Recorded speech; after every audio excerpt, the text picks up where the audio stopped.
Senator Colbeck, welcome to the Senate Oversight Committee. I know you had a long flight to get in, so thank you for getting here. No, thank you very much, Senator McBroom, and thank you, fellow members of the committee and all other interested parties here. This is obviously some interesting times in which we live.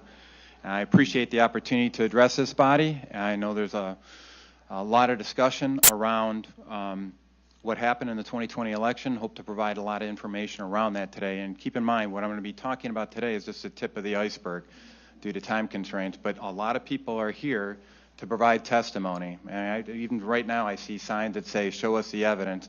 Please understand there is plenty of evidence. The toughest part on this whole thing is sorting it out and triaging it and identify what is most pertinent to the discussions of the day. And today I'm going to focus in on one particular body of evidence.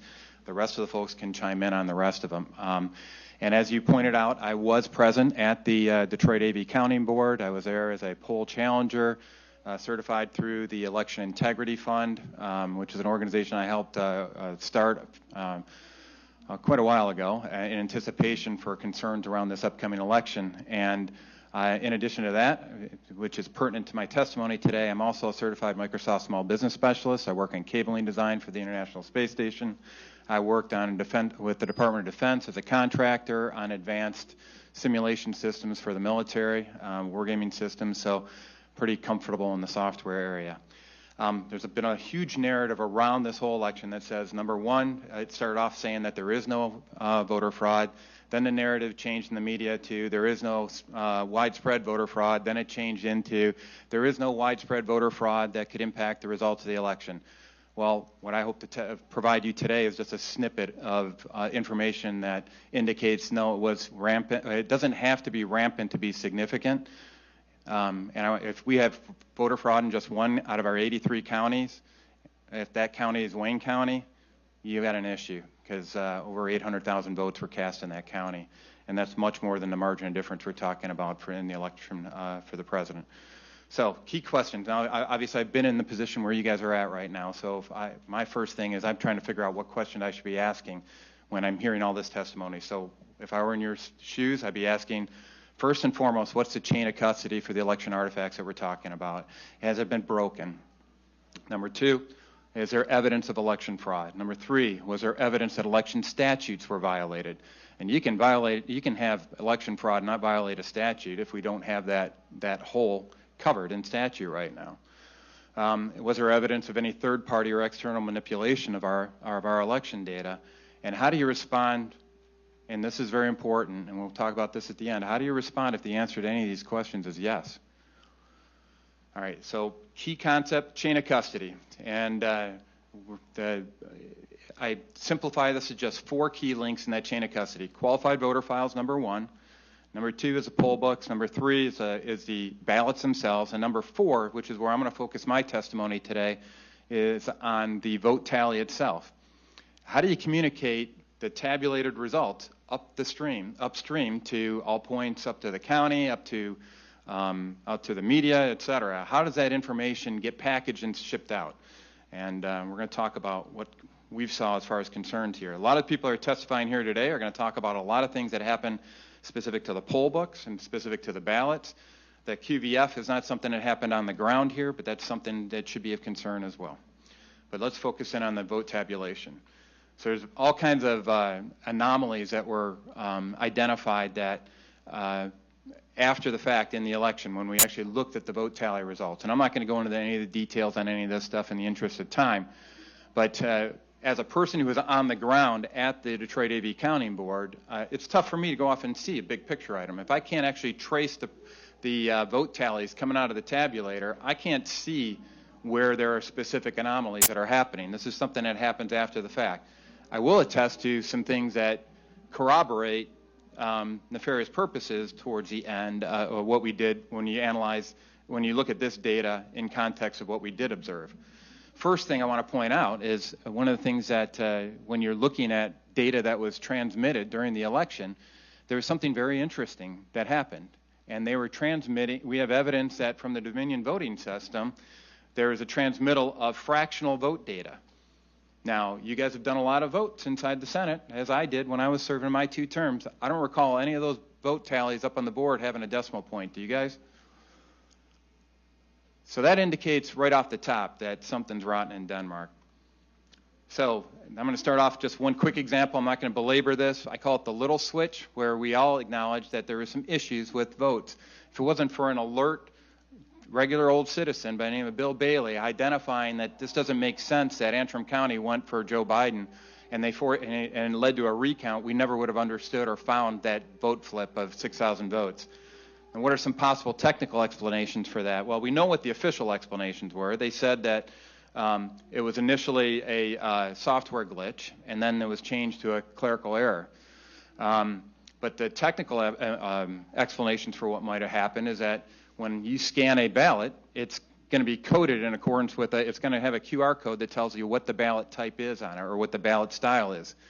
And if you flip that ballot style so that maybe you juxtapose the position of maybe a presidential candidate from one to the other, all of a sudden what would normally have been registered as a vote maybe for Trump turns into a vote for Biden.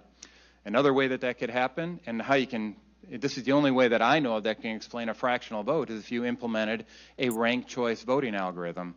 That's the only technical part of the Dominion suite that I am aware of that could lead to a fractional value.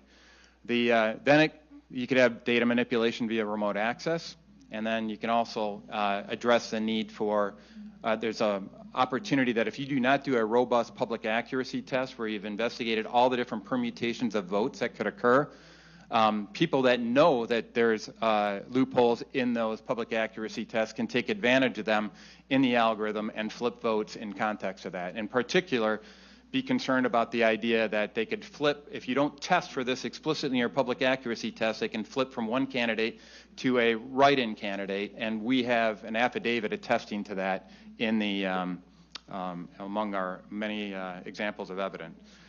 So, where's this election data saved? Well, on these compact flashcards. There's a primary and secondary flashcard for each one of the tabulators, and that's where that data is collected. There's also a security key that enables you to update the information on these compact flashcards. Then we're going to go into the big switch. And so we talk about the margin here in Michigan to be about 154,188 if we're just focused in on the presidential race. And in that context, what we've identified through sworn affidavit is that there were votes that were being dumped in counties of Kent, Macomb, Oakland, and Wayne counties that just defy logic because they were dumped at a time within about a 2.5-hour time period that there's no possible way that you could have tabulated that many votes with the scanners that were on site for those particular locations in that time frame. So per that analysis, we understand that at least 289,000 votes are questionable in that context.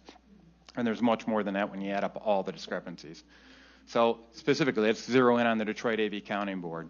And I'm not going to go into any of the details associated with this, except I want to highlight one thing that came out of the Wayne County Board of Canvassers, and that is specifically in the results of this AV Counting Board. The official results that were posted by Wayne County state that there were 0 registered voters associated with 172,000 votes in that official statement of votes report that came out of the Wayne County Board of Canvassers, yet it was still certified.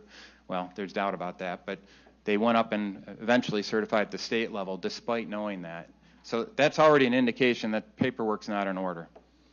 So what did I specifically focus in on? Like I said, I'm zeroing in on vote tallies. There's going to be a lot of evidence on the other elements, but I wanted to focus in on the big picture when I got in there. And due to my background and kind of a network techie geek, you guys all know me well enough to know that I'm very geeky in that context, right?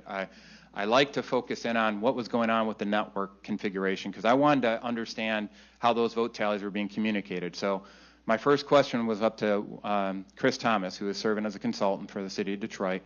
And Chris, as you know, is the state elections director here in Michigan for decades, very knowledgeable gentleman on voting process. And I had what I thought was a pretty simple question. I go, Chris, I want to know how you maintain chain of custody between these tabulators and all points north up to the county, and where are these where are these results being reported? And he stated that he didn't know. All right. So I kept asking him. Finally, the end game was, I don't know, and I'm not going to tell you. That was the final answer I got. And I thought that was kind of disconcerting because my role there was as a poll challenger to make sure we protected the integrity of the election, and I was specifically, you know, I can see physically, I can see a ballot, I can see if an envelope signature doesn't match a poll book signature. That stuff I can see. If you're communicating via the internet, via the Ethernet cables that were in there, via computer, it's very difficult to get in there and follow those electrons up the chain here to see what's going on here. So I wanted to know exactly how that's done.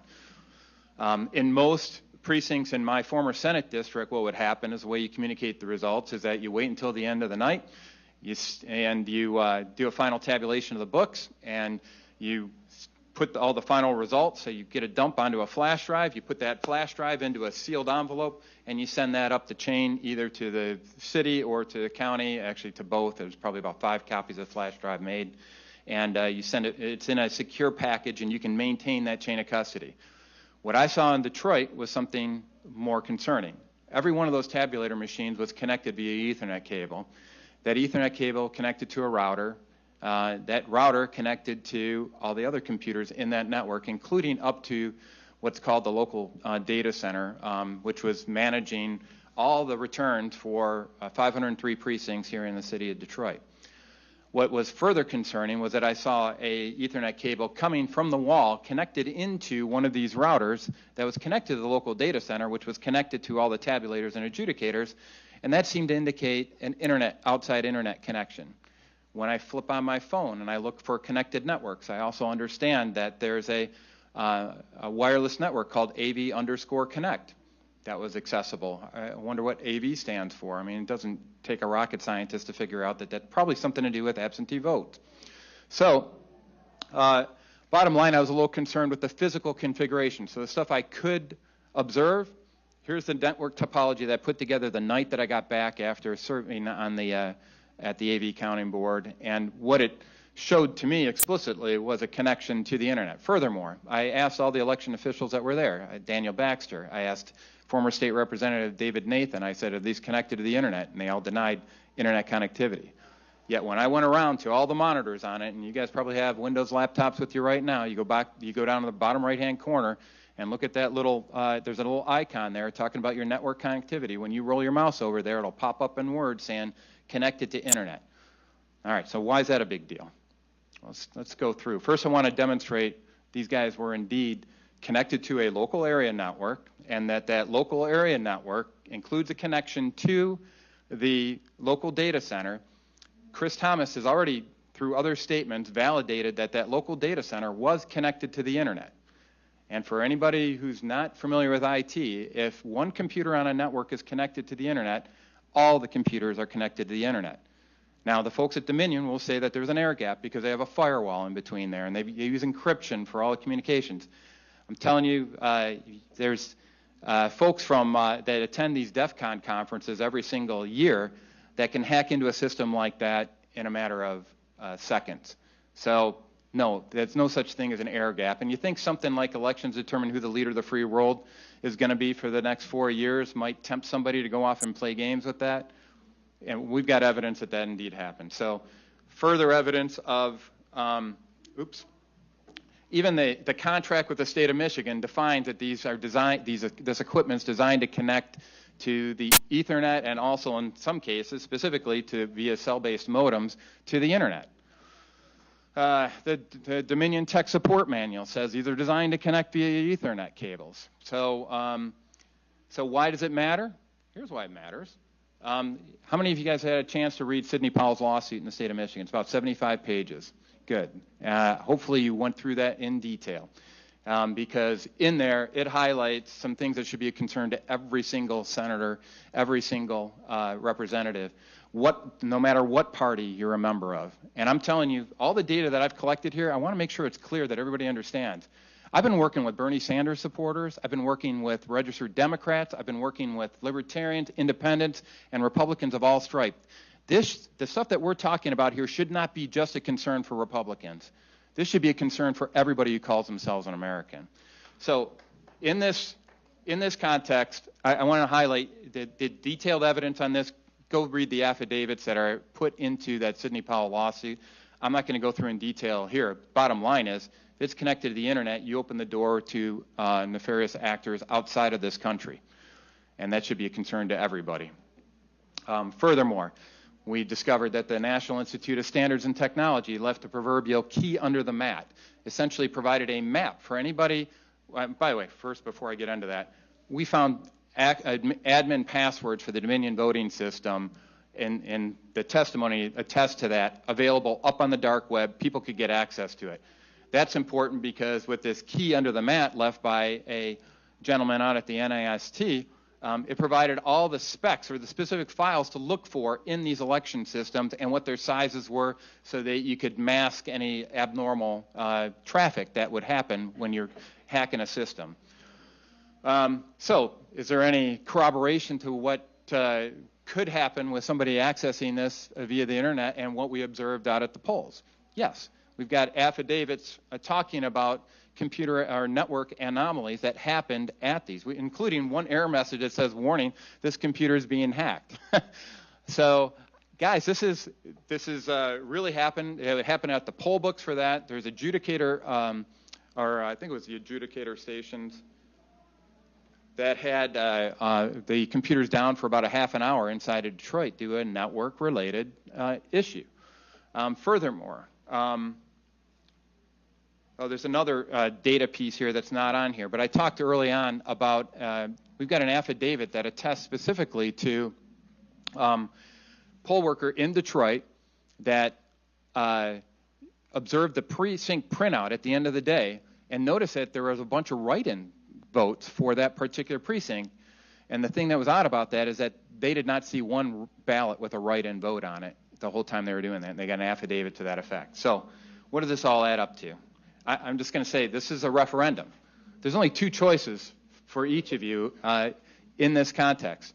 Number one, you believe in principle of constitutional governance, and you realize that chain of custody is broken, there's significant evidence of election fraud, et cetera, or, and I'm not saying this term lightly here, or there's an attempted coup. And those aren't my words. That's the word of a registered Democrat, Brian McCaffrey, when he made his observation as to what was going on in the Philadelphia counting board.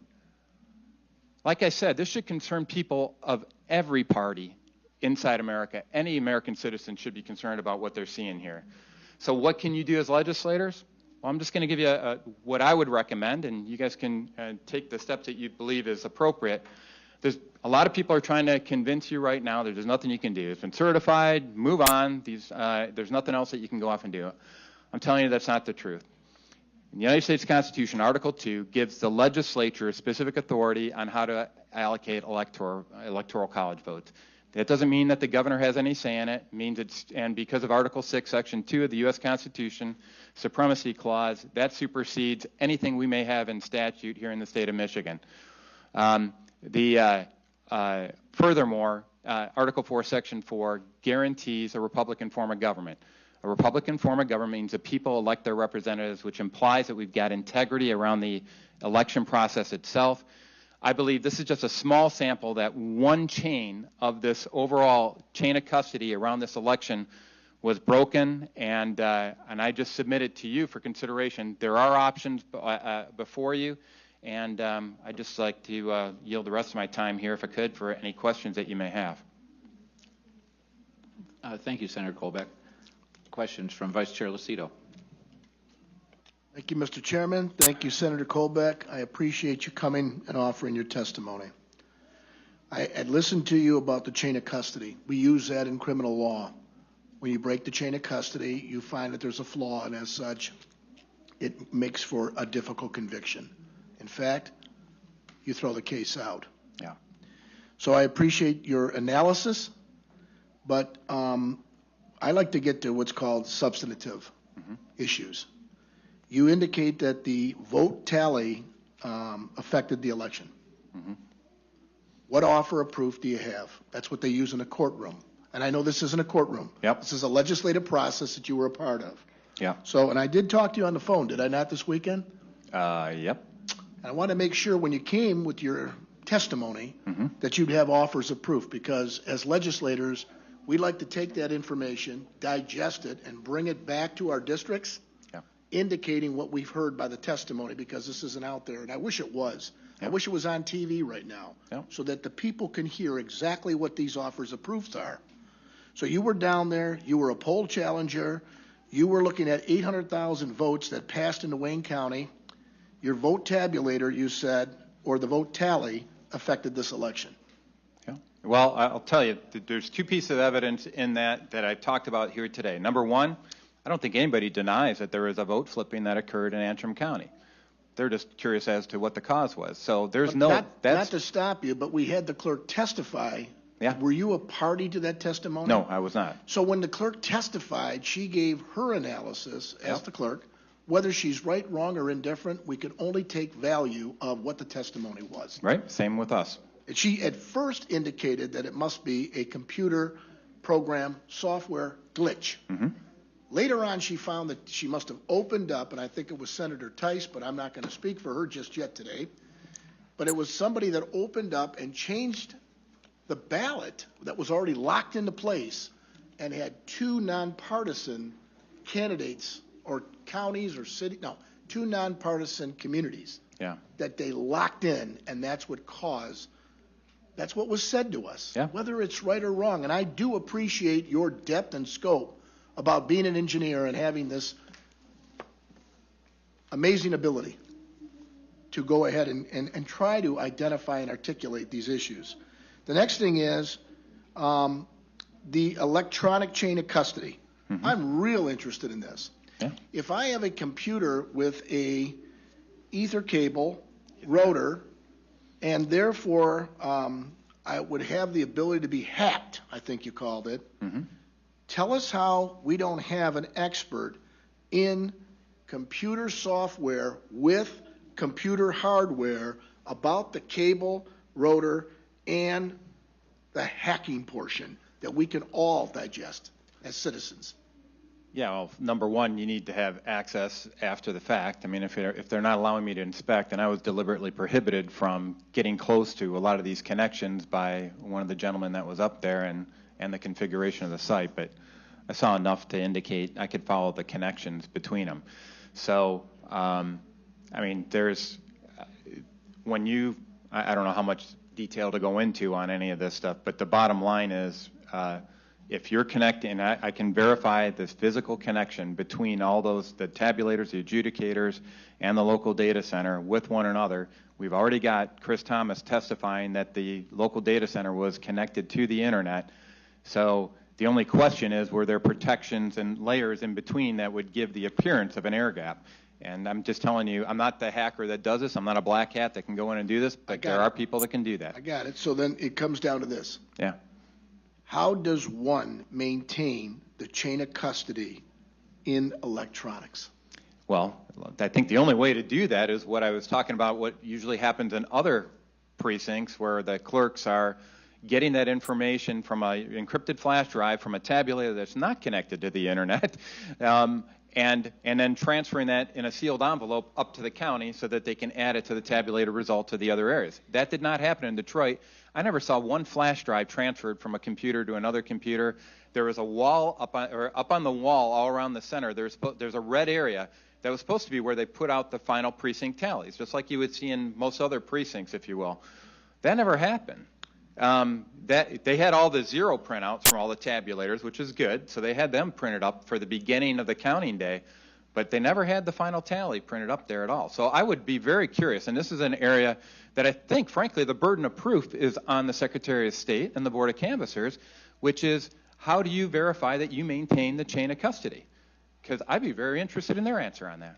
The data transmission, and Mr. Chairman, going to Senator Colbeck's point, we are all elected. We all put a vote up on the board, and I've never seen a fraction, so thank you for sharing that, because we don't have fraction votes. We have one vote for our district. Yeah, I was joking that sometimes you don't feel like your vote means as much as some other people's votes, but it's kind of, The data transmission, though, of the fractional vote, has anybody ever questioned the software company and asked them, is that a possibility? To the best of my knowledge, no, but it's undeniable that that's something that they use it for. I guess if I was to ask, I think they're using the software in 29 states. Is that correct? It depends on where you look. I've seen anywhere from 28 to 30. Yeah. Okay. So we're right in the ballpark, just maybe a wrong base. But at the end of the day, Yeah. has anybody asked the software company, including maybe the Attorney General of this state, could you explain how this fraction tallied? How it was possible that a fraction could even be thought about? To the best of my knowledge, no, but I do know that the state of Texas refused to procure Dominion voting systems because of security vulnerabilities. Thank you very much for your testimony, and it's great to see you, Pat. All right, Thank you, thanks. Mr. Chairman. Thank you, Vice Chair Lucido. Senator Tice. Thank you very much. Thank you all for being here, and thank you, Senator Colbeck, for all your work. I know you've been almost nonstop on this, so thank you. First off, can we get your presentation? He's got it. Great. And then secondarily, we were speaking about Antrim County, and this is something that I've focused on quite a bit. So the issues that happened for her happened once she finalized the election and then realized there were candidates that needed to get added onto it. So she locked it, and then she unlocked it, changed it, and relocked it again. All over the state, there were courts that ordered things on ballots after that deadline. And so I'm wondering, has anybody that you're aware of done the analysis in those communities to figure out whether or not those are accurate representations of what we would expect out of those communities? I don't believe it's been done, and this is why it's so concerning. If it was literally, if it wasn't for Bill Bailey saying something's wrong here, there never would have been a recount. We never would have identified this software glitch / clerical error / whatever you want to call it. So no, I anticipate that this is across the spectrum. And when you look at what actually changed in there, to testimony we were looking at earlier, this is affecting down ballot. I mean, I know we're all focused in on presidential race here, but man, I'm concerned all across the state for down ballot issues too. To your point, it was way down ballot that she was making the changes. Yeah. It was at a township. No, it was at a village School board, level, yeah. and then millage level. So you were at the lowest partisan, and then below that is what where the changes were being amended, and it affected all the way up to the top of the ballot. So I find that disconcerting, and I'm wondering if anybody's done the analysis on the other counties where changes were made last minute. And this gets into a whole topic of reform down the road, but I'll tell you one of the biggest challenges to this whole thing, why there's delay in some of this information coming out, is we've literally had an army of volunteers trying to get the precinct by precinct results just for the presidential election. Then we're working our way down to U.S. Senate, to congressional races. It's tedious as heck, and a lot of people here are part of that data warrior crew that's pulling this data together. But there's no reason we shouldn't have precinct by precinct roll-ups at the state level available for data mining analysis like you're suggesting. And then, so there are a couple of things. One of the other commentaries that you said talked about having no registered voters. I know that many communities create a separate, just kind of a separate area where they're doing all of the absentee tabulation. So you won't show any in-person voting at that tabulation, but everybody is going to be absentee. And sometimes, I think, those registered voters would be reported within their precincts rather than in the absentee counting board. So I think it's possible that might be, but I don't know. So again, we need to dig into it further, and I thank you for coming forward very, very much. Thank you. Thank you, Senator Tice. Senator Colbeck. Yes, sir. When it came to the Antrim County issue, did you observe the testimony of the clerk before the committees? No, I haven't seen her specific testimony. Okay. I've been looking at some of the affidavits that were based on that testimony. So, I asked this question at that time regarding how such an anomaly may have been observed in a precinct, a county, where the weirdness of the result would not be as readily observable as it was obvious in Antrim County. And while we had some trouble speaking the same language to each other, I mean, the answer is that the tabulators that receive the votes and print up the tabulation sheet, those didn't demonstrate the inaccuracy that the software analysis did for the unofficial vote count that was announced. And so when the Board of Canvassers would come together to certify the vote at a later time, they would have easily noticed that the tabulation sheets were not in accord with the unofficial vote count that was announced by the clerk. Yeah. And so are you disputing that that's a correct answer, or is that answer satisfactory to you as to how we can, I'm not saying that recounts or audits shouldn't occur, but I'm just saying that answer would seem to me to suffice to show that some anomaly between what the software announces the vote is versus what the tabulators, any discrepancy there would be noticed by the boards of canvassers. Not necessarily. Okay. And so when I was in my engineering days, we do something called a failure modes and effects analysis. So I try to identify all the possible things that could go wrong. And in this, we think it's actually a design feature of Dominion to keep that tally in sync with the printout. So there's another step that happens in between, and that's kind of an all-important step. First you scan it, then you allocate the vote, then it's printed. So in the translation between the scan and the vote tally itself, which is what gets printed on the card, which is supposed to correlate to the printout, as long as you make your transition or switch before that, I understand then, that. I'm sorry, I didn't mean to interrupt yeah. you. I understand that vulnerability theoretically. Yeah. But in the case of Antrim County, the tabulator sheets were accurate upon rerunning the numbers. It was simply the software. So the idea that the software was changing both the tabulator and the computer announced votes didn't occur there. The tabulators turned out to be right on the money. It was just the other issue. Yeah. And so I'm not saying that what you're presenting isn't theoretically possible, but yeah. at least in Antrim County, that theory is not evidenced by what occurred. Yeah, and I'm just, when I did in my testimony, I wanted to highlight all the different possibilities from a technical perspective on how that could be done. There are forensic experts that can testify to that specifically. And this gets to a fundamental issue that we've had since day one on it, is getting access to this information to go off and do that detailed forensic analysis. And I don't think it's limited to Antrim County. How do we move, though, from what's possible Yeah. to what's actually happened? By getting access to that actual data. And so those compact flashcards in particular are very important to get access to. And the chain of custody Yep. issues, I recognize Exactly. that. So one other question, and then I have other members who are waiting.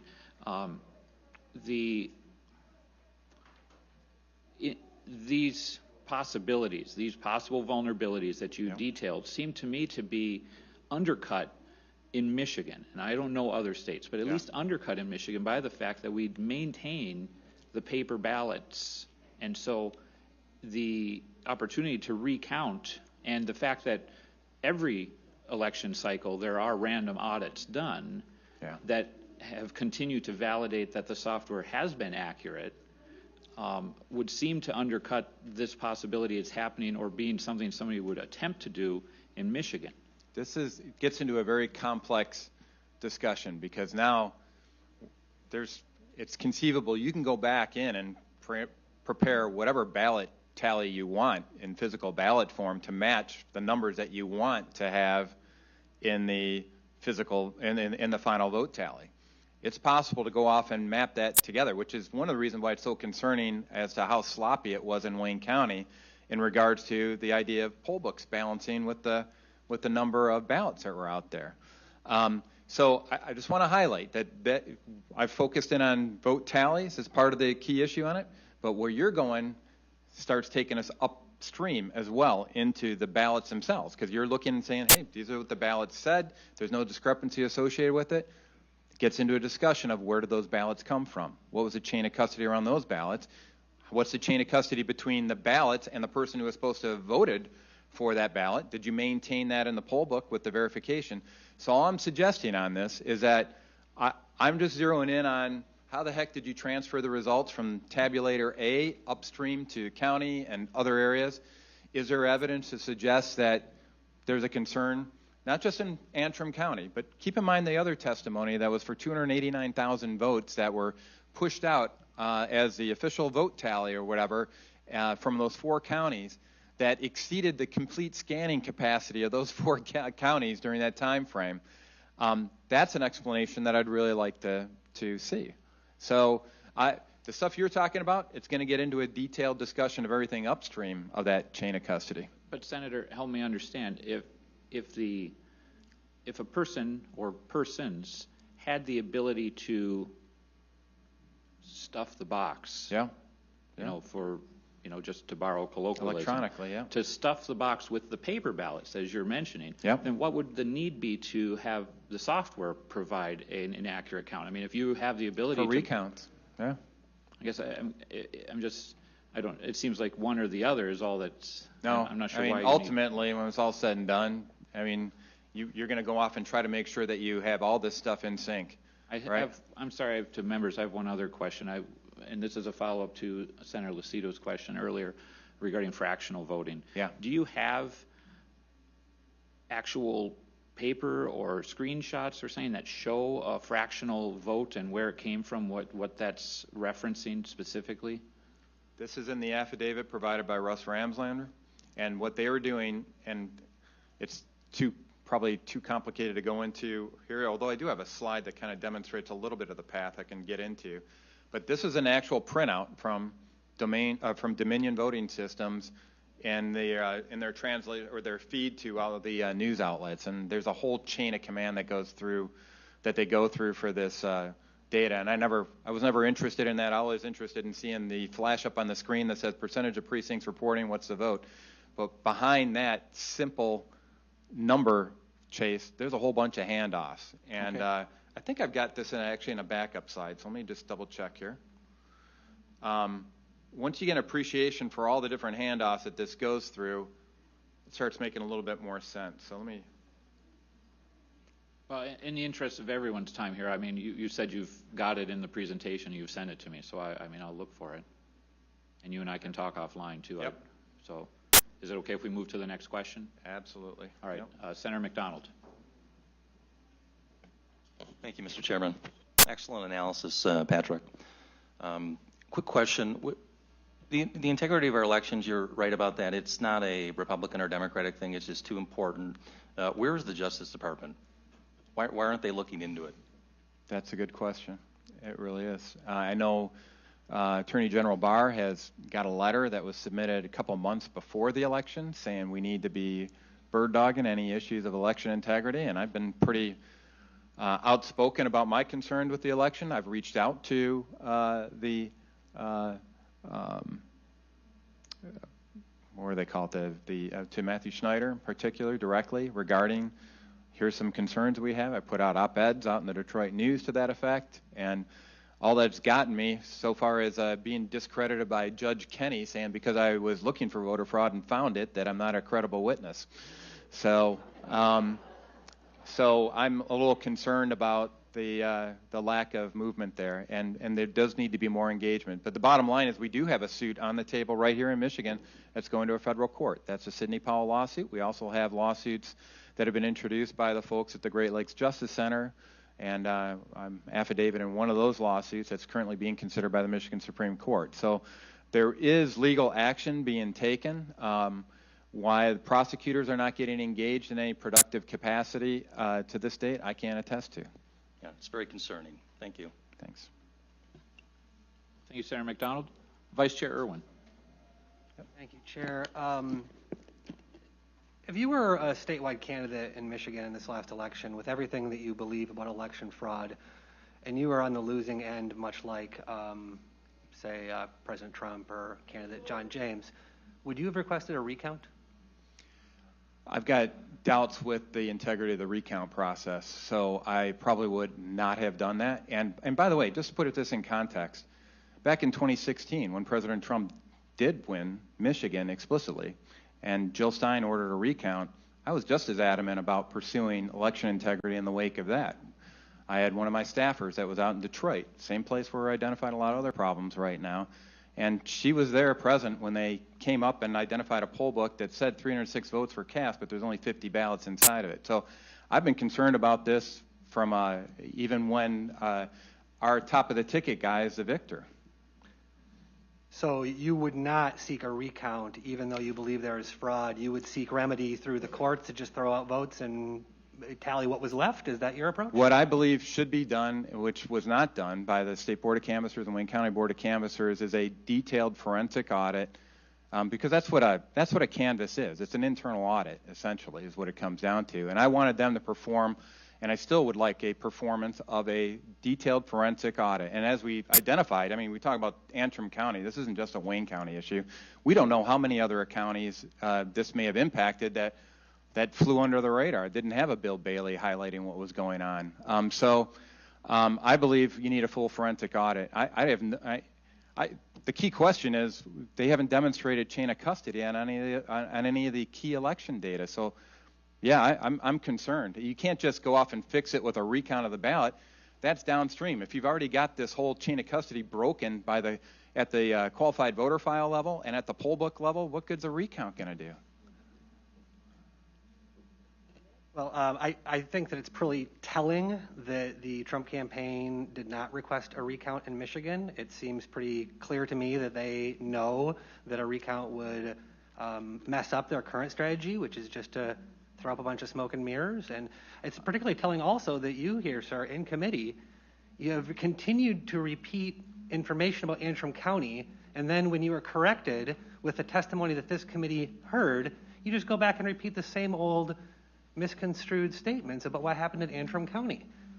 So forgive me if it's difficult after reading these lawsuits and listening to your testimony to understand even what you're talking about. We need some evidence. We need some proof. All we've got here are conjecture and musings by former Senator Kolbeck. All right. Well, I'll tell you,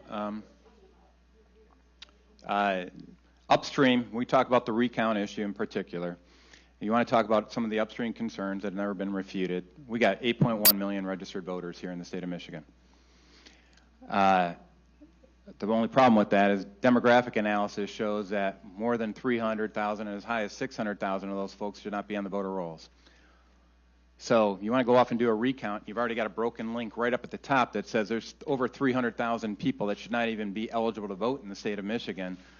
You've got some serious problems when you even, the Antrim County and everything downstream of it, frankly, is interesting side notes once you realize that somebody's breached the top link of the chain of custody. So how can you be confident in anything downstream? Senator Santana.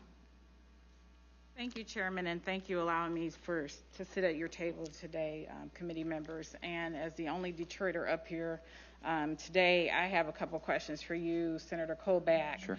On Thursday, October 29th, the city clerk hosted a challengers conference where Chris Thomas and Daniel Baxter gave a detailed overview of the process. Mm-hmm. From what I understand, they provided a thorough explanation of all three steps of the orientation process by ballot recording information in the poll book, tabulating ballots through the ICC high-speed tabulators, and the adjudication process where the overvoted blank ballots and the write-in ballots were reviewed by teams composed of one Republican as well as one Democrat.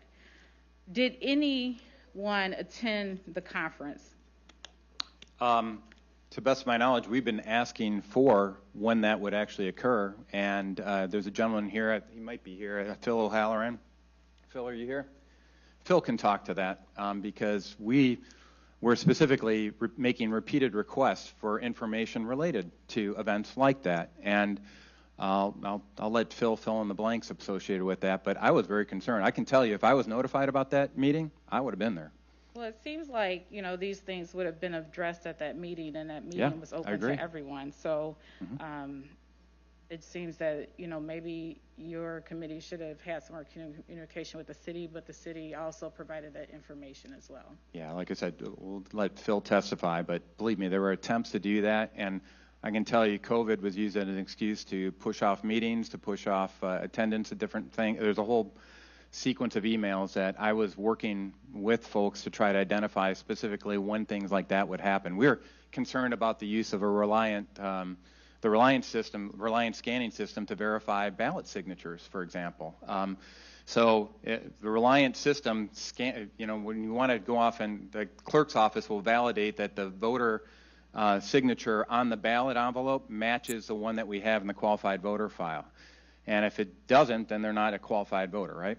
So you can't go off and count their ballot.